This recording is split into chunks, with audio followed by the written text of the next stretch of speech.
সুপ্রিয় শিক্ষার্থীবৃন্দ, ইংলিশ পণ্ডিত চ্যানেল থেকে সকলকে স্বাগতম জানাচ্ছি। আশা করি তোমরা সকলে ভালো আছো। এই ক্লাসে আলোচনা করব তোমাদের লেসন 3 অর্থাৎ কবিতা ও মি ও লাইফ পেজ নাম্বার 7 এবং সেই সাথে সাথে কবিতার প্রশ্নের উত্তরগুলো নিয়ে। তাহলে এই নম্বরে বলা আছে ও মি ও লাইফ, লিখেছে হচ্ছে ওয়াল্ট হুইটম্যান। এটা খুবই একটা গুরুত্বপূর্ণ কবিতা, যেহেতু তোমাদের পরীক্ষায় কবিতা থাকবে এবং সেখান থেকে 5টা প্রশ্নের উত্তর করতে হবে, তাহলে এই প্রশ্নগুলো সম্পর্কে তোমাদের একটা ভালো আইডিয়া রাখতে হবে।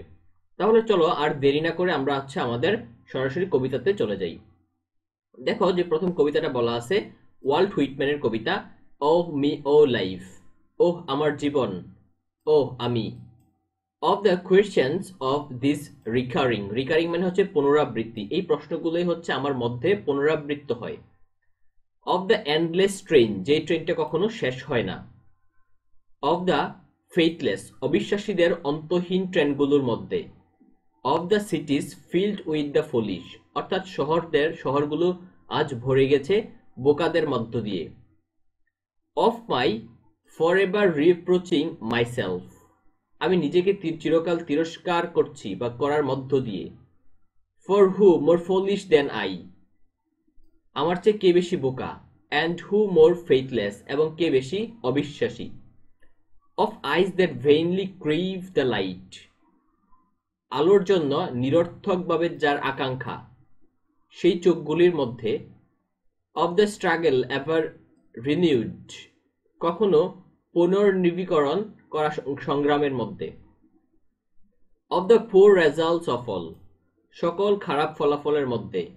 Of the plodding and sordid crowds I see around me, আমার চারপাশে আমি যে নোংরা এবং জঘন্য ভিড় দেখি। Of the empty and useless years of the rest, খালি এবং অকেজো বছরগুলির মধ্যে। উইথ দ্য রেস্ট মি ইন্টারডওয়াইন্ড, বাকিগুলো আমি জড়িয়ে রেখে। ও দ্য কোয়েশ্চেন, প্রশ্নগুলি। ও মি, আবার প্রশ্ন হচ্ছে ও আমি। সো স্যাড, খুবই দুঃখজনক। রিকারিং, এগুলো এবার পুনরাবৃত্তি হচ্ছে। হোয়াট গুড অ্যামিড দিস, এগুলোর মধ্যে কি এমন লাভ। ও মি, ওহ আমি, ওহ লাইফ, ওহ জীবন। অর্থাৎ এই প্রশ্নগুলি হচ্ছে কবির মধ্যে বারবার ঘুরে ফিরে আসে। পরে উত্তরটা কি দেওয়া যায় এখানে? কবি বলতেছে দ্যাট ইউ আর হিয়ার, তুমি তো এখানে আছো। That life exist and identity, এটাই হচ্ছে জীবনের অস্তিত্ব এবং পরিচয়। That the powerful play goes on, এই যে একটা শক্তিশালী খেলা চলছে, অর্থাৎ এখানে প্লে অর্থাৎ খেলা হিসেবে কাউন্ট করা যায়। And you may contribute a words, সেখানে তুমি একটা লাইন লিখতে পারছো, একটা শ্লোক লিখতে পারছো।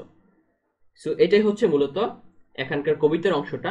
তারপরে দ্বিতীয় যে অংশটা সেটা হচ্ছে যে কোয়েশ্চেনগুলো খুবই গুরুত্বপূর্ণ। কোয়েশ্চেনগুলো এখান থেকে তোমরা দেখে নিতে পারো। What is the main theme of the poem? The poem explores the meaning of life, self doubt and finding purpose despite struggles. তারপরে হচ্ছে what recurring question does the poet mention? The poet questions the meaning of life, the foolishness of people and his own doubts. Number 3, what does the poet mean by useless years? He refers to time spent without purpose or meaningful contribution. Number 4, is age an identity marker? Age is not the only identity marker. What does the attribute of old age? Old age is often linked to experience, wisdom and reflection. What do sordid and plodding mean? Sordid means dirty, immoral, or unpleasant. Plodding means slow and dull movement. What fate does the poet mention here? He speaks of faithlessness, meaning a lack of hope or belief in something greater. Is there a symbolic meaning of contribute a words in the last line? Yes, it means that everyone has a role in life and can add something meaningful to the world. Do you find the answer section of the poem convincing? It depends on personal opinion, but it gives hope by reminding us that life has meaning and we can make a difference. So here is the end of our class for today, and আমাদের পরবর্তী video খুব দ্রুত upload করা হবে। সে পর্যন্ত সকলে ভালো থাকো, সুস্থ থাকো এবং নিরাপদে থাকো। ধন্যবাদ সবাইকে। আল্লাহ হাফেজ।